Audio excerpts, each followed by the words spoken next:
बिस्मिल्लाहिर्रहमानिर्रहीम, अस्सलाम वालेकुम नाजरीन। मैं हूं बाबर हयात और आप देख रहे हैं 24/7 उर्दू न्यूज़ पर। होम एक्सपेंस के ताउन से बाबर हयात शो। नाजरीन, पाकिस्तान और ऑस्ट्रेलिया के दरमियान टेस्ट सीरीज के स्टार्ट होने में अब बहुत कम वक्त बाकी रह गया है और इससे पहले पाकिस्तान को बड़ा झटका लग चुका है अबरार अहमद की शक्ल में। अबरार अहमद पाकिस्तान के पहले टेस्ट से फाइनली कंफर्म हो गया है कि बाहर हो गए, लेकिन क्या वो सीरीज से बाहर हुए हैं या नहीं हुए, पाकिस्तान क्रिकेट बोर्ड ने इस हवाले से अपनी लेटेस्ट जो है वो उन्होंने जो इस पे स्टेटमेंट जो है वो जारी कर दी है। लेकिन पर्थ टेस्ट में अबरार अहमद की जगह कौन खेलेगा, कौन लेगा, पाकिस्तान का जो स्पिन बॉलिंग अटैक है उसको बेहतर करने की जो जिसको आप कहते हैं कि सोच अब जागी है पाकिस्तान क्रिकेट टीम की मैनेजमेंट में काफ़ी देर बाद, तो वो कौन आ रहा है जी उनकी जगह पर्थ टेस्ट के लिए, इसके ऊपर भी आपको अपडेट करूंगा आज के इस प्रोग्राम में। और फिर हम बात करेंगे कि अंडर 19 भी हार गए, वेमेन मैच भी हार गए इंडिया वाले। अंडर 19 में पाकिस्तान के खिलाफ कन्विंसिंग शिकस्त हुई है इंडिया को। इसको लेकर के भारतीय क्रिकेट फैंस बहुत परेशान हैं कि ऊंची दुकान और फीका पकवान इस वक्त चल रहा है भारत में। इसके ऊपर बात करेंगे आज के इस प्रोग्राम में। और फिर बात करेंगे कि अहमद शहजाद जो है वो उनका लेटेस्ट इंटरव्यू सामने आया है पाकिस्तान की टीम में वापसी के हवाले से, T20 वर्ल्ड कप को लेकर के और फिर न्यूजीलैंड की सीरीज को लेकर के। इसके ऊपर भी आपको अपडेट करूंगा, लेकिन आगे बढ़ने से पहले आपसे गुजारिश कि अगर आप हमारे नए व्यूअर हैं तो प्लीज हमारे इस चैनल को जल्दी से कर दीजिएगा सब्सक्राइब और बेल आइकन को पुश करना मत भूलिएगा। मुझे फॉलो कीजिए इंस्टाग्राम पे @बाबर हयात शो और हमारे पेज को फेसबुक पे लाइक कर दीजिएगा। तो जनाब, पाकिस्तान और ऑस्ट्रेलिया के दरमियान 14 दिसंबर को मैच स्टार्ट होने जा रहा है पर्थ के मैदान में, लेकिन उससे पहले ये आपके इल्म में है कि अबरार अहमद अब इस मैच में पाकिस्तान की टीम का हिस्सा नहीं होंगे। लेकिन पाकिस्तान क्रिकेट बोर्ड का कहना है कि जनाब अबरार अहमद अभी भी सीरीज में अवेलेबल हैं, वो पूरी सीरीज से बाहर नहीं हुए। सो एक अच्छी सुकून की खबर जरूर आई है कि अबरार अहमद पाकिस्तान के लिए अवेलेबल हैं फॉर द नेक्स्ट 2 मैचेस, लेकिन यह डिपेंड करता है उनकी रिकवरी के ऊपर। साथ में पीसीबी ने यह कहा है कि यह डिपेंड करता है उनकी रिहैबिलिटेशन के ऊपर, उनकी रिकवरी के ऊपर कि वो कितना जल्दी रिकवर करते हैं। और पाकिस्तान क्रिकेट बोर्ड की जो मेडिकल टीम है वो उनके साथ इस वक्त काम कर रही है। वो पहले टेस्ट मैच में भी उनके रिहैबिलिटेशन के लिए काम करती रहेगी और उसके बाद फिर दूसरे टेस्ट मैच से पहले दोबारा जायजा लिया जाएगा उनकी रिपोर्ट का और देखा जाएगा कि वो कितना उन्होंने रिकवर कर लिया है। क्या वो दूसरे मैच के लिए, मेलबर्न का जो मैच है उसके लिए अवेलेबल है या सिडनी का मैच खेल सकते हैं। अगर अवेलेबल हुए तो फिर उनको दूसरे मैच के लिए ऑब्वियसली पहली ऑप्शन के तौर पे कंसीडर किया जाएगा, और अगर ना अवेलेबल हुए तो फिर क्या होगा। तो उसके लिए पाकिस्तान क्रिकेट बोर्ड ने जी फाइनली साजिद खान को कंफर्म कर दिया है। साजिद खान को फौरी तौर पर ऑस्ट्रेलिया पहुंचने की हदायत की गई है। जी हां, साजिद खान फौरी तौर पर ऑस्ट्रेलिया पहुंचे और वहाब रियाज जो पाकिस्तान के जो चीफ सेलेक्टर हैं उन्होंने उसकी मंजूरी दे दी है। टीम मैनेजमेंट की दरखास्त पे उन्होंने ये फैसला किया है। अब बहुत सारे लोग ये कह रहे हैं कि जनाब आपने जाहिद महमूद को क्यों नहीं सिलेक्ट किया। कुछ लोग कह रहे हैं कि सिंध के लड़के को, मुझे कमेंट्स किया कि बाबर भाई इसके ऊपर बात करें कि सिंध के लड़के को क्यों मौका नहीं दिया जा रहा। देखिए, जाहिद महमूद के लिए मैं बहुत बोला हूँ और मैंने बहुत बात भी की है। अनफॉर्चुनेटली जब वो पाकिस्तान की तरफ से उसको मौका मिला, अबरार के बिल्कुल साथ उसको मौका मिला था, लेकिन वो इस मौके को ग्रैब नहीं कर पाया। अब देखिए, बार बार आपको मुश्किल मौका मिलता है किसी भी टीम में आने के लिए। अब साजिद खान को आप अंदाज़ा लगाएं कितने साल के बाद दोबारा, ऑलमोस्ट मेरे ख्याल में 1 साल से ज़्यादा अरसा हो गया, उनको 2 साल के करीब होने जा रहे हैं जब उनको दोबारा मौका मिला है। और उसकी भी वजह है एक, आपको बता रहा हूँ। ये सीरीज़ अगर बांग्लादेश में हो रही होती, ये सीरीज़ अगर ऑस्ट्रेलिया में हो रही होती, या ये सीरीज़ इवन अगर इंग्लैंड में भी हो रही होती, या श्रीलंका में हो रही होती या इंडिया में हो रही होती तो पाकिस्तान की फर्स्ट चॉइस जाहिद महमूद होते। उसकी वजह यह है कि जो लेग स्पिनर, जिस किस्म के वो लेग स्पिनर है, वहाँ पे कंडीशंस को भी थोड़ा सा, क्योंकि वो नॉर्मल लेग स्पिनर है, जो रेगुलर लेग स्पिनर होते हैं, उनके पास कोई उस तरह से वेरिएशन नहीं है जिस तरह से अबरार अहमद के पास है, या जो मिस्ट्री बॉल है वो अबरार अहमद के पास है, उनके पास नहीं है। तो इस वजह से वो फर्स्ट प्रायोरिटी होते। लेकिन यहाँ पे साजिद खान को मैं तो ये समझता हूँ कि आपको ऑफ स्पिन पहले ही लेकर ऑफ स्पिनर जाना चाहिए था।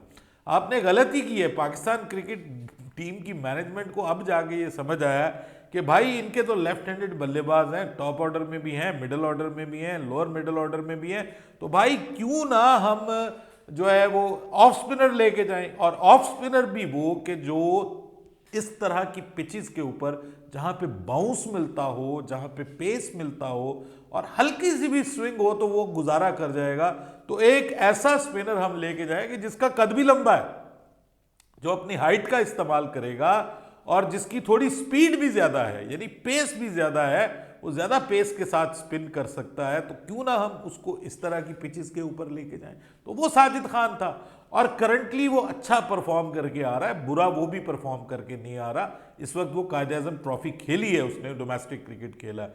तो ये जो साजिद खान को बुलाया गया है, अब खबर ये है कि उसको ना सिर्फ इजाज़त मिल गई है बल्कि उसके डॉक्यूमेंट्स वगैरह रेडी हो रहे हैं और मोस्ट प्रोबेबली वो कल रवाना हो जाएंगे ऑस्ट्रेलिया के लिए। कल ऑस्ट्रेलिया के लिए, यानी अगर वो 11 तारीख को ऑस्ट्रेलिया के लिए रवाना होते हैं तो वो 12 तारीख की वहाँ की रात को या 13 की सुबह को वो पहुँच जाएंगे पर्थ में।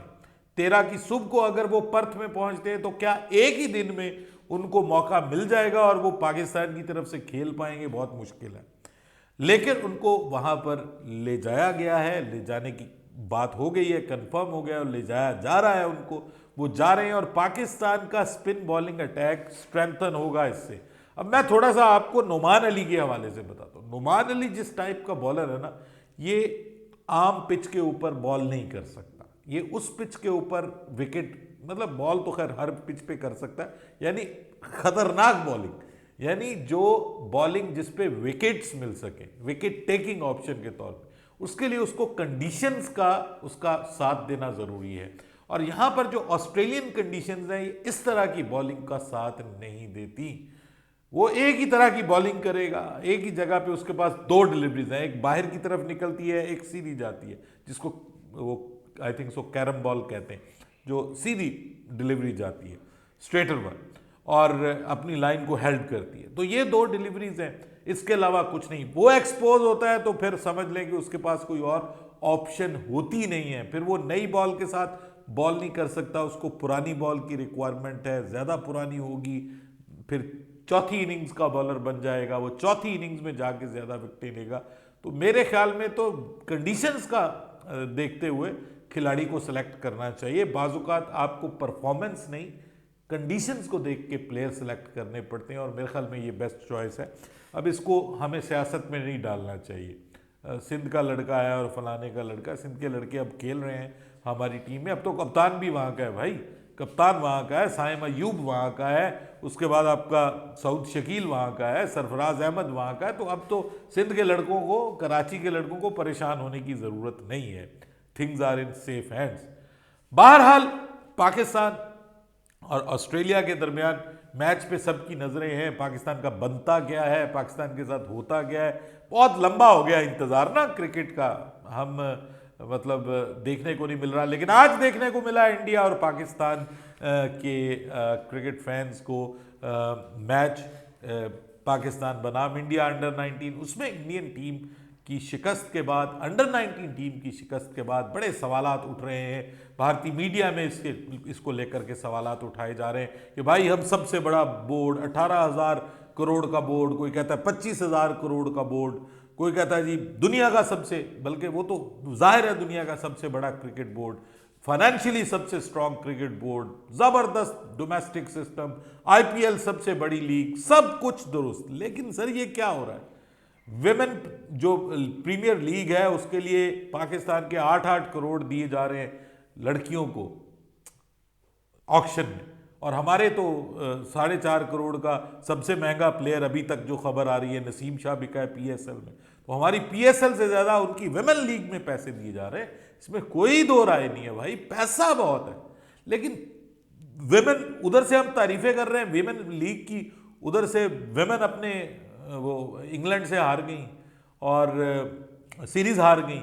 हमारी विमेन को ना कोई पैसा मिलता ना कोई वैसे ही मिलता, मतलब वो बेचारी लगी रहती है अपने उसमें रिदम में, और वो जनाब वहाँ पे हिस्ट्री क्रिएट करके आ गई है फ्रॉम नोवेयर, न्यूजीलैंड को न्यूजीलैंड में शिकस्त दे के आ गई, ये अपने मुल्क में हार गए हैं। तो इससे भाई सवाल तो उठता है, सवाल उठ रहा है इस वक्त इंडियन मीडिया में, सवाल उठ रहा है कि जनाब हमारा फ्यूचर किन क्या सेफ हैंड्स में है, should we be very confident about Indian future, कि जिस तरह के अंडर 19 टीम में मैं मानता हूँ, it's too early to say that, मैं मानता हूँ कि जनाब आप भले वो सोच रहे हो कि फाइनल इंडिया जीत जाएगी, लेकिन देखिए गलत हो सकते हैं हम सब, लेकिन आज का जो मैच खेला है उसमें ये सब चीज़ें जो हैं वो बड़ा सवाल उठ रहा है, और इसको लेकर के भारतीय क्रिकेट फैन परेशान हैं, सवाल उठा रहे हैं। और ये दुरुस्त है कि मतलब हमने कोई कप भी नहीं जीतना, हमने कोई वर्ल्ड टेस्ट चैंपियनशिप भी नहीं जीतनी, अपने मुल्क के अंदर हम जीतते रहते हैं, बाहर जाते हैं तो फिर परेशानी होती है, इंटरनेशनल टूर्नामेंट्स में जाते हैं तो फिर परेशानी होती है, तो उसके ऊपर फिर लोग कहेंगे कि भाई इतना पैसा क्या करना जब आपने बाहर जाके खेलना नहीं है। बहरहाल अहमद शहजाद बहुत कॉन्फिडेंट हैं जी कि वो पाकिस्तान में वापस आ रहे हैं, और वो कहते हैं मुझे पूरा यकीन था, लोग कहते थे इसकी क्रिकेट ख़त्म हो गई, लेकिन अहमद शहजाद कहते हैं कि मेरी क्रिकेट अल्हम्दुलिल्लाह ख़त्म नहीं हुई, मैं पूरा यकीन है कि जब मेरा वक्त आएगा मैं वापस आऊँगा और मैं पाकिस्तान के लिए फिर खेलूँगा। रिसेंट परफॉर्मेंस बहुत अच्छी है, नेशनल T20 कप में भी फ्यू गुड इनिंग्स उनकी जानिब से देखने को मिली है, अच्छा परफॉर्म किया है उन्होंने नेशनल T20 कप में। अनफॉर्चुनेटली उनकी टीम फाइनल में तो नहीं पहुंच सकी, लेकिन वो कराची में आखिर तक जुटे रहे, ना उन्होंने जो है वो टीवी चैनल के साथ कोई मुआहदा किया, ना पैसा देखा, फुल कमिटमेंट के साथ कायद-ए-आज़म ट्रॉफी भी खेली, नेशनल T20 कप भी खेला, पाकिस्तान कप भी खेला। सो मुकम्मल तौर पे उन्होंने कमिटमेंट शो की है और अपने आप को पेश किया। आई थिंक सो कि जो खिलाड़ी इतना कमिटेड हो, पाकिस्तान क्रिकेट बोर्ड को उसके हवाले से ज़रूर सोचना चाहिए। अपनी राय दीजिएगा कमेंट सेक्शन में। बाबर हयात को इजाज़त दीजिएगा। अल्लाह हाफिज़।